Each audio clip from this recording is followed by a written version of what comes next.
A gente aprende na escola que o Império Romano caiu. Fim da história, certo? Mas e se essa não for bem a verdade? E se a gente pensar que Roma, de várias maneiras, na verdade nunca acabou?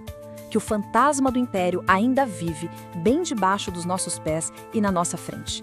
Vamos descobrir como? Olha só essa data. Todo mundo conhece, 476 depois de Cristo. Invasores chegando, a capital pegando fogo, o Império Romano do Ocidente, a maior potência que o mundo já tinha visto, simplesmente desmoronou. Parece um ponto final bem claro na história, não é mesmo? Pois é aqui que a história dá uma virada interessante. A queda de uma cidade, mesmo uma cidade gigante como Roma, não apaga uma civilização inteira. A influência romana era tão, mas tão profunda, tão amarrada na estrutura do mundo, que o eco dela sobrevive até hoje.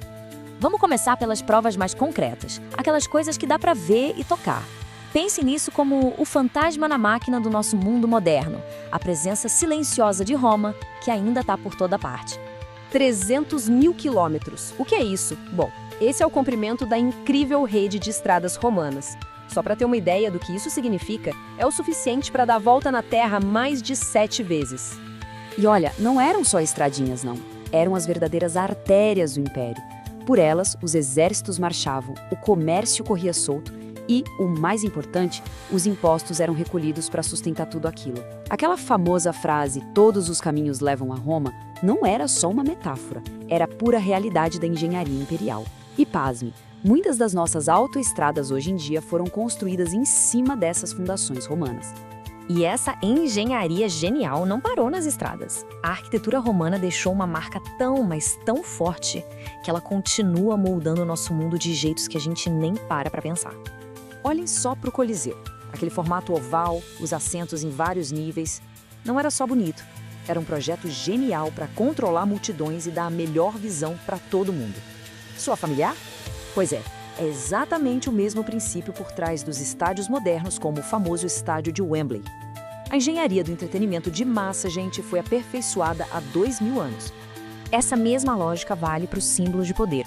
O Panteão, com aquela cúpula gigante e as colunas imponentes, projetava uma autoridade quase divina. Não é à toa, então, que o Capitólio dos Estados Unidos, lá em Washington, foi diretamente inspirado nele. A arquitetura do poder romano ainda ecoa, e muito, nos corredores do poder de hoje. E aquela ideia de construir um arco gigante para comemorar uma vitória militar? Totalmente romana. O Arco de Tito, em Roma, virou um modelo. Séculos e séculos depois, Napoleão usou a mesmíssima ideia para construir um dos maiores símbolos de Paris, o Arco do Triunfo. É a mesma declaração de poder, com 1 milênio de distância. Claro, o Império não foi feito só de pedra e concreto. Foi forjado por pessoas. E agora a gente vai falar dos líderes que construíram Roma e daqueles que quase botaram tudo a perder. Primeiro, os grandes. Augusto, que transformou a República em um império. Vespasiano, que deu ao povo o Coliseu. Trajano, que levou as fronteiras até o limite máximo.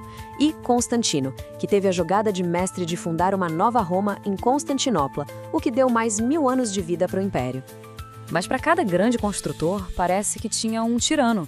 Calígula, cuja crueldade virou lenda, ele chegou a nomear o próprio cavalo como senador. Nero, que dizem que ficou tocando sua lira enquanto Roma pegava fogo. E Caracalla, um imperador tão cruel que matou o próprio irmão só para garantir o poder. E isso nos leva a este número aqui, que é simplesmente chocante: 66%. Essa é a porcentagem de imperadores romanos que morreram de forma violenta. Pensem bem, 2 em cada 3 foram assassinados ou morreram em batalha. O poder em Roma era literalmente um jogo mortal. Ok, já vimos os prédios, já vimos as pessoas, mas talvez o legado mais duradouro de Roma seja justamente o invisível, as ideias que sobreviveram muito tempo depois que as muralhas caíram. Começando pela lei. Muitos dos princípios que guiam nossas vidas hoje, sabe, ideias sobre contratos, propriedade, provas, nada disso é novo. São ecos do direito romano, que é a base do sistema de leis em boa parte do mundo, incluindo aqui no Brasil. E a própria língua que está sendo usada neste momento, as raízes dela estão em Roma. O latim, na verdade, nunca morreu, ele só se transformou. Evoluiu para o português, o espanhol, o francês, o italiano.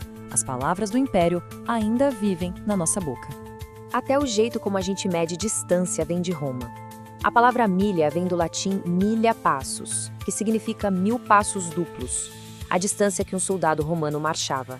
É um pequeno lembrete do poder militar que sustentava todo o império. Então, como é que a gente junta todas essas peças? Para entender por que Roma ainda ecoa tão forte, a gente precisa colocar o poder dela em perspectiva. Se a gente olhar só para o mapa, Roma não foi o maior império da história. Os mongóis e os britânicos controlaram territórios bem maiores. Mas a verdadeira medida de Roma não está na sua área, e sim na profundidade do seu legado. A influência cultural e institucional foi o que realmente ficou. E esse aqui é o exemplo perfeito. A cidade global de Londres começou como um pequeno assentamento romano chamado Londinium. O coração de uma das cidades mais importantes do mundo moderno foi construído sob uma fundação romana, tanto no sentido literal quanto no figurado. E, para fechar, um pensamento final.